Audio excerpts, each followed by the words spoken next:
Oi galera, sejam bem-vindos ao canal Inspire Ciência, eu me chamo Wesley. Nesse vídeo eu vou estar resolvendo uma questão da segunda fase da UBMAP. Em particular, essa questão caiu na UBMAP de 2017 e ela caiu nos níveis 2 e 3. Então se você está se preparando para essa prova, pause o vídeo, tente resolver e depois assista a resolução. Bom, a questão diz o seguinte: Julia faz o seguinte cálculo com os números inteiros positivos. Ela escolhe um número, eleva esse número ao cubo e subtrai desse cubo o próprio número. Veja na figura que o resultado do cálculo de Julia com o número 2 é igual a 6. Bom, o que ela fez aqui nessa figura? Ela escolheu o número 2, levou ao cubo, subtraiu 2, que é o próprio número que ela escolheu. Então 2 ao cubo dá 8, menos 2 dá igual a 6. Alternativa A pergunta qual é o resultado do cálculo de Julia com o número 3. Bom, normalmente a alternativa A das questões te ajudam a entender o enunciado, tendo em vista que normalmente na alternativa A é só para repetir o que o enunciado fala, só que com outro exemplo. Então qual é o resultado do cálculo de Julia com o número 3? Bom, o que devemos fazer é exatamente o que o enunciado fala, pegar o número, elevar ao cubo e subtrair o próprio número. Isso é a mesma coisa, bom, 3 ao cubo é a mesma coisa que 27, menos 3, isso é igual a 24. Então esse é o resultado e a alternativa A você resolve diretamente assim. A alternativa B diz o seguinte: qual o número que deve ser escolhido por Julia para que o resultado do cálculo seja 1320? Bom, quando a gente não conhece um número, a gente chama ele de alguma letra. Nesse caso aqui eu vou chamar de N. Então o que ela faz mesmo com os números? Ela pega um número, eleva ao cubo e subtrai o próprio número. Bom, podemos desenvolver isso aqui melhor. Note que eu posso botar o N em evidência, então fica N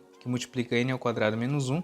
E aqui aparece uma expressão importante de você saber, que é a diferença de 2 quadrados. Note que eu tenho um n elevado ao quadrado menos 1. 1 nada mais é que 1 ao quadrado. E essa expressão, a diferença de 2 quadrados, é muito comum aparecer. Então é muito importante que você saiba o que fazer quando aparece essa expressão. Bom, a diferença de 2 quadrados é um produto notável e tem essa cara aqui.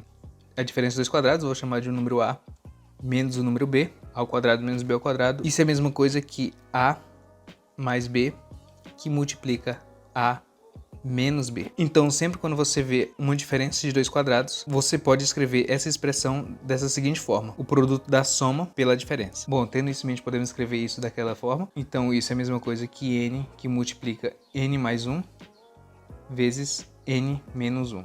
Eu quero que você perceba que aqui é a multiplicação de 3 números consecutivos. Note que eu tenho n menos 1, n e n mais 1. São 3 números consecutivos. E sabemos que essa multiplicação dá 1320. Bom, nesse caso podemos perceber que 1320 termina com 0, então tem grande chance de algum desses números aqui ser um número 10 e os outros têm que ser maior do que 10, porque note que 10 ao cubo é 1000 e 1320 é maior do que 1000, então pelo menos um tem que ser maior do que 10. Então a gente pode testar a multiplicação de 9 vezes 10 vezes 11, note que 9 vezes 11 dá 99, vezes 10 999. Então não, os outros dois números têm que ser maior do que 10. Então vamos multiplicar os números consecutivos 10 vezes 11 vezes 12. Você multiplicando aí com calma, você chega que 11 vezes 12 é 132, vezes 10, 1320. Só a título de organização, vamos colocar isso aqui em ordem crescente. Então fica n menos 1, que multiplica n, que multiplica n mais 1.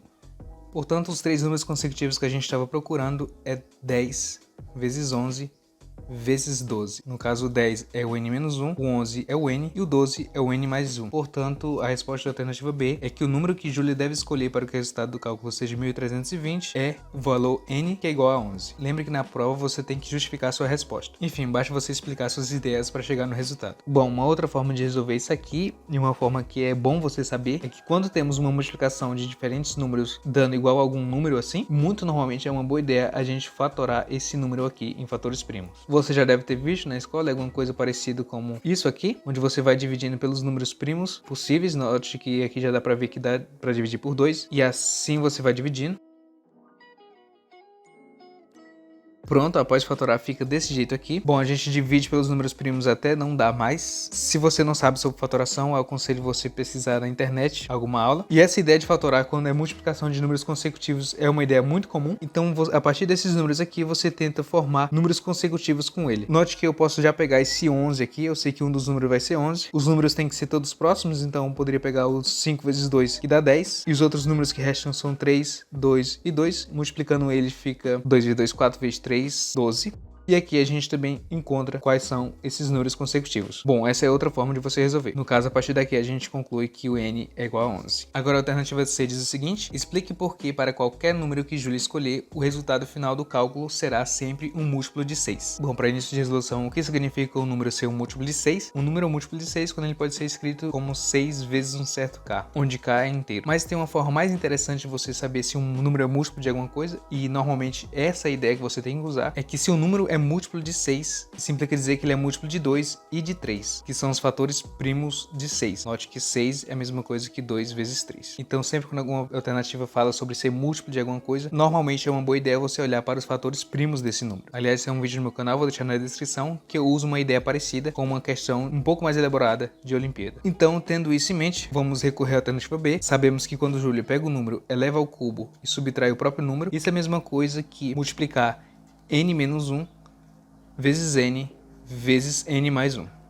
Bom, então aqui vem uma boa conversa. Note que são 3 números consecutivos, então posso afirmar com certeza que pelo menos um número é par. Veja que se esse número for ímpar, esse aqui vai ser par, esse aqui vai ser ímpar, ou seja, tem um número par. E se começar por par, aqui vai ser ímpar, aqui vai ser par, então tem 2 fatores par. O que tem o número par aqui indica é que com certeza tem o número 2 nessa multiplicação. Logo, o fator 2 já apareceu. Agora, sobre ter o fator 3, de cara você poderia usar o argumento de que como são 3 números consecutivos, então exatamente um deles é um múltiplo de 3. Mas claro, seria bom você mostrar o porquê que pelo menos um deles é múltiplo de 3. Na prova você explicaria, aqui eu vou só falar. Ok, vamos analisar aqui em 3 diferentes casos. O primeiro caso, vamos supor que o n deixa resto 0 na divisão por 3. Então, se n deixa resto 0 na divisão por 3, ele é um múltiplo de 3, então o fator 3 aparece aqui. Ok, o outro caso é que n deixa resto 1 na divisão por 3, então se n deixa resto 1 na divisão por 3, n menos 1 deixa resto 1 menos 1, que é 0 na divisão por 3, então ele é múltiplo de 3 e aqui aparece outro fator 3. Nesse caso também a gente mostra que é um múltiplo de 3. E por último, o último caso possível é que n deixa resto 2, se n deixa resto 2, n mais 1 deixaria resto 3. Bom, o resto só pode ser 0, 1 ou 2. Esse resto 3 na verdade é resto 0, porque esse suposto resto daria para dividir por 3 de novo, e 3 dividido para 3 deixa resto 0, isso implicaria que esse número aqui é um múltiplo de 3, logo aparece um fator 3. Bom, analisamos todos os casos possíveis e vimos que de toda forma o fator 3 também aparece. Logo, se nessa multiplicação aparece fator 2 e fator 3, isso implica que ele é múltiplo de 6.